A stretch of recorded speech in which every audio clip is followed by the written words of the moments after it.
കടുത്ത അനാസ്ഥയാണ് ഉണ്ടായത്. രാജേഷിന്റെ മരണത്തിന് ഉത്തരവാദി ദേശീയപാത അതോറിറ്റിയും നിർമ്മാണ കമ്പനിയുമാണ്. ഇക്കാര്യത്തിൽ ഒരു സംശയവുമില്ല എന്നുള്ളത് ഈ ദൃശ്യങ്ങൾ നമ്മളോട് പറയും. സുഹൃത്തുക്കളുടെ പ്രതികരണം നമ്മൾ കേട്ടു. വേണ്ടത്ര നഷ്ടപരിഹാരം നൽകുന്നതുവരെ ഈ രാജേഷിന്റെ മൃതദേഹം ഏറ്റുവാങ്ങില്ല എന്നാണ് ബന്ധുക്കളും സുഹൃത്തുക്കളും പറയുന്നത്. നമ്മുടെ പ്രതിനിധി അർജുൻ മട്ടന്നൂർ ഇപ്പോൾ സ്ഥലത്തുണ്ട്, ആശുപത്രിയിലുണ്ട്. അർജുൻ മട്ടന്നൂർ, ബന്ധുക്കളും സുഹൃത്തുക്കളും പറയുന്നത് എന്താണ്? അനാസ്ഥയ്ക്ക് നഷ്ടപരിഹാരം നൽകണം, അതിന് ഉത്തരവാദികളായവർ അതിന് മറുപടി പറയണമെന്നാണ്. അതുവരെ മൃതദേഹം ഏറ്റെടുക്കില്ലെന്നാണ്.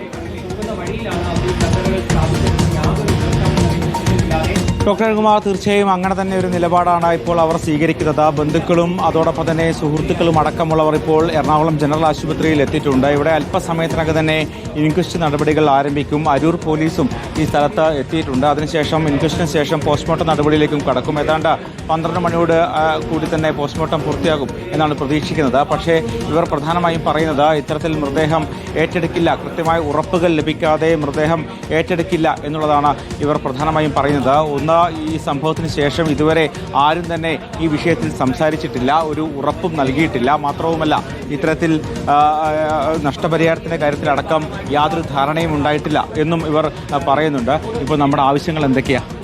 ഞങ്ങളുടെ ആവശ്യം എന്നുള്ളത് ഇതുവരെ ഈ കരാറെടുത്ത കമ്പനിയോ അതേപോലെ തന്നെ നാഷണൽ ഹൈവേ അതോറിറ്റി ഇതുവരെ ഞങ്ങളുമായിട്ട് ബന്ധപ്പെട്ടില്ല. നിങ്ങൾക്കെല്ലാവരും വളരെ ദാരുണമായ ഒരു മരണമാണ് അദ്ദേഹത്തിന് സംഭവിച്ചിരിക്കുന്നത്.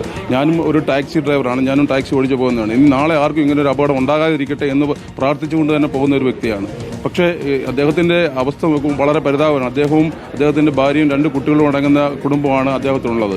അപ്പോൾ അദ്ദേഹത്തിൻ്റെ കുട്ടി എന്ന് പറയുന്നത് ഒരു ഷുഗർ പേഷ്യൻ്റ് ആയിട്ടുള്ള ഒരു കുട്ടിയാണ്. ആ കുട്ടിക്ക് മരുന്ന് മേടിക്കാൻ എന്താണ് പകൽ സമയങ്ങളിൽ അദ്ദേഹം ഓട്ടോറിക്ഷ ഓടിക്കുകയും മാക്സിമം എന്തൊരു ഓട്ടം കിട്ടിയാലും ഓടുക എന്നുള്ള നിലപാടെടുത്തുകൊണ്ട് ജീവിതത്തിൻ്റെ ബുദ്ധിമുട്ട് എങ്ങനെയും മാറ്റുക, അല്ലെങ്കിൽ കുട്ടികളുടെ പഠിത്തത്തിൽ നല്ല മിടുക്കിയായ കുട്ടികളൊക്കെ നല്ല രീതിയിൽ പഠിക്കുന്ന കുട്ടികളാണ്. പക്ഷേ ഇനിയിപ്പോൾ അദ്ദേഹത്തിൻ്റെ വരുമാനം നിലച്ചുകൊണ്ട് ആ കുട്ടിയുടെ അവസ്ഥയും അതേപോലെ തന്നെ ആ കുടുംബത്തിൻ്റെ അവസ്ഥയും എന്താവും എന്നുള്ളൊരു ആശങ്ക ഞങ്ങൾക്ക് എല്ലാവർക്കും ഉണ്ട്. അത് ഈ നാഷണൽ ഹൈവേ അതോറിറ്റിയും അതേപോലെ തന്നെ ഈ കരാറെടുത്ത കമ്പനിയും ഈ ഒരു നിമിഷം വരെയും ഞങ്ങളുമായിട്ടത് ബന്ധപ്പെട്ടില്ല. ഇതിന് ശക്തമായ ഒരു നിലപാട് അവരെടുത്താൽ മാത്രമേ നമ്മൾ ബോഡി റിക്കവർ എടുക്കുകയുള്ളൂ എന്നാണ് ഞങ്ങൾ സുഹൃത്തുക്കളായിട്ടുള്ള ഞങ്ങളുടെ എല്ലാവരുടെയും നിലപാട്. അതേപോലെ തന്നെ വീട്ടിലെയും ആൾക്കാരുടെ നിലപാട് അങ്ങനെയാണ്. ഇനി ആർക്കും ഇങ്ങനെ ഒരു അപകടം ഉണ്ടാകാതിരിക്കട്ടെ എന്ന് പ്രാർത്ഥിക്കുകയാണ്. അത് തന്നെയാണ് അരുൺകുമാർ. ആ സഹോദരനടക്കമുള്ളവർ ഇപ്പോൾ ആശുപത്രിയിൽ എത്തിയിട്ടുണ്ട്. ഭാര്യയും 2 മക്കളും അടങ്ങുന്ന കുടുംബത്തിന്റെ ഏക ആശ്രയമായിരുന്നു രാജേഷ്. മൂത്ത മകൻ ജിഷ്ണുരാജ ബിരുദ വിദ്യാർത്ഥിയാണ്. കൃഷ്ണവേണി ഇളയ മകളാണ്, +1 വിദ്യാർത്ഥിനിയാണ്. കൃഷ്ണവേണിക്ക് ഡയബറ്റിക് അസുഖവുമുണ്ട്. അതിൻ്റെ ചികിത്സാർത്ഥം ഒക്കെ തന്നെ വലിയ സാമ്പത്തിക ബാധ്യത ആ കുടുംബം നേരിടുന്നുണ്ട്. അതുകൊണ്ട് തന്നെയാണ് ഇത്തരത്തിൽ കോൺക്രീറ്റ് ജോലിക്ക് പോകുന്നു, അതോടൊപ്പം തന്നെ മറ്റ് വാഹനങ്ങൾ ഓടിക്കാൻ പോകുന്നു, ഓട്ടോറിക്ഷ ഓടിക്കാൻ പോകുന്നു. അതിനിടയിലാണ് ഇത്തരത്തിലുള്ള ചില പിക്കപ്പ് വാഹനങ്ങളിലും മറ്റും ഇടയ്ക്ക് പോകുന്ന ഒരു സാഹചര്യമുണ്ട്. അത്തരത്തിലാണ് കഴിഞ്ഞ ദിവസം കോയമ്പത്തൂരിൽ പോയി ഇത്തരത്തിൽ മുട്ടയും മറ്റുമായി പത്തനംതിട്ടയിലേക്ക് മടങ്ങുകയും ചെയ്തത്. അതിനിടയിലാണ് ഇത്തരത്തിൽ ദാരുണമായ ഒരു സംഭവം ഉണ്ടായിരിക്കുന്നത്. ബന്ധുക്കളുടെ ആവശ്യം ന്യായമാണ്.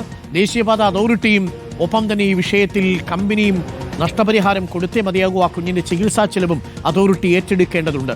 ഒരു കുടുംബം 2 അറ്റവും കൂട്ടിമുട്ടിക്കാൻ വേണ്ടിയിട്ട് എത്രമാത്രം ബുദ്ധിമുട്ടുന്ന മനുഷ്യരുണ്ട്. അതിലൊരാളാണ് നഷ്ടപ്പെട്ടു പോയ രാജേഷ്. അത് തീർച്ചയായിട്ടും അത് കമ്പനിയുടെ അനാസ്ഥയാണ്. അത് ആ ദൃശ്യങ്ങളിൽ വ്യക്തമാണ്. റിപ്പോർട്ടറിന്റെ വിഷ്വലിൽ അത് വളരെ വളരെ കൃത്യമായിട്ടുണ്ട്. അതുവഴി വണ്ടി കടത്തി വിട്ടിരുന്നു, ഒരു അറിയിപ്പും കൊടുത്തിരുന്നില്ല. അതാണ് രാജേഷിന്റെ ഈ അപകടത്തിലേക്ക് നയിച്ചത്.